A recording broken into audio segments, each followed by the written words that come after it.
je trouve que c'est difficile de dire non. Je trouve que c'est difficile de poser ses limites. C'est un véritable apprentissage. Moi, j'ai mis des années avant d'apprendre à dire non, sans avoir le cœur qui bat, sans me mettre dans des états pas possibles. Je cite des exemples. Est-ce que tu viens dîner ce soir ? Je t'invite à dîner ce soir.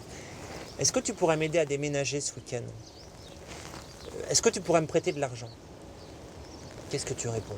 La plupart du temps, alors que tu sais très bien que c'est non, hein, tu dis pas non.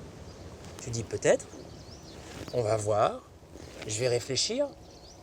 Ça nous arrive même de répondre oui, alors qu'on sait très bien que c'est non. Mais c'est un non à crédit. C'est-à-dire il va falloir payer les intérêts. Tu t'imagines peut-être que en répondant peut-être, en répondant je vais réfléchir, la personne va oublier ou dans quelques jours, elle va découvrir, comme par magie, elle va se réveiller, elle va se dire en fait, il m'a dit non. Eh bien, ça ne se passe pas comme ça. Si vous voulez que la personne entende un non, il faut le lui dire.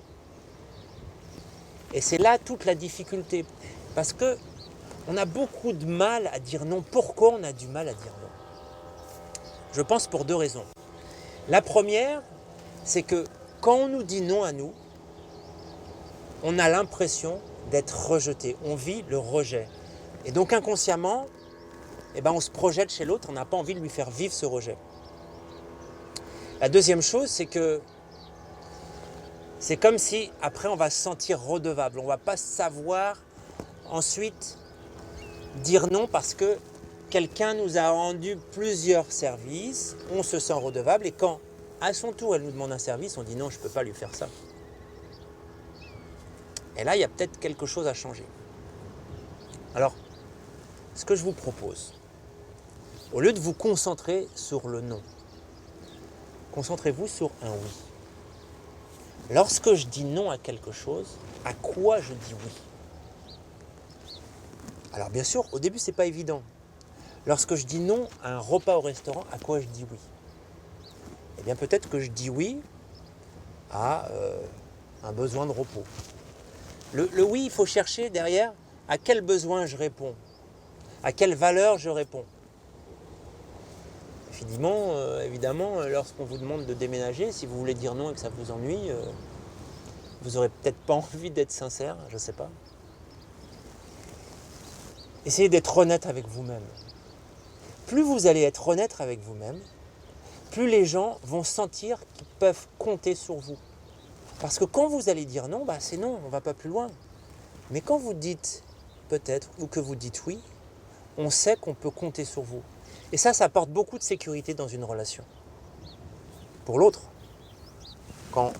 d'ailleurs, réfléchissez. Quelles sont les relations qui vous apportent le plus de sécurité ? À vous.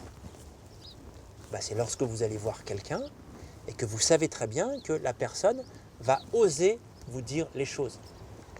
Alors bien sûr, vous avez peut-être peur de blesser en disant non. Mais quand vous faites un non à crédit et que vous dites non plus tard, vous blessez encore plus. Et puis quand vous dites oui alors que vous pensez non, c'est encore pire. Moi j'avais un ami quand je faisais du théâtre, il était danseur et il répondait oui aux propositions qu'on lui faisait. Alors on avait une représentation, il dit oui. On lui propose un gala le même jour, il dit oui, un autre gala, et donc il se retrouvait avec 3 galas le même jour. Mais il a pu en faire 2, et puis le troisième, forcément, il ne pouvait pas le faire. Mais la peur d'être rejeté, la peur de dire les choses était tellement forte qu'il ne pouvait pas dire non. C'était impossible.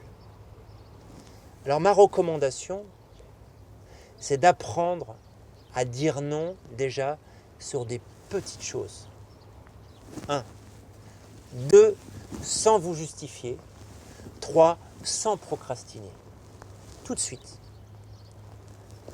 Si vous avez du mal à le dire, exprimez à votre interlocuteur ce que vous vivez. Peut-être vous avez la gorge serrée, le ventre noué, le dos tendu, le signe de la peur. décrivez ces petits signes physiques. Et ça va vous aider à dire non. Simplement. Non après non, vous allez grandir en assurance. Parce que savoir dire non, c'est s'affirmer. C'est prendre confiance en soi. C'est savoir où l'on va, c'est développer la détermination. On dit il n'y a pas de vent favorable à celui qui ne sait où aller. C'est avoir un cap. Si tu n'as pas de cap, tu es comme un bateau qui vogue au gré des vagues, au gré du vent, tu ne sais pas où tu vas. Donc derrière ce non, il y a vraiment, j'apprends à poser mes limites, j'apprends à dire oui, j'apprends à m'affirmer, j'apprends à prendre ma place dans la vie. Bonne chance à tous, j'ai confiance en vous.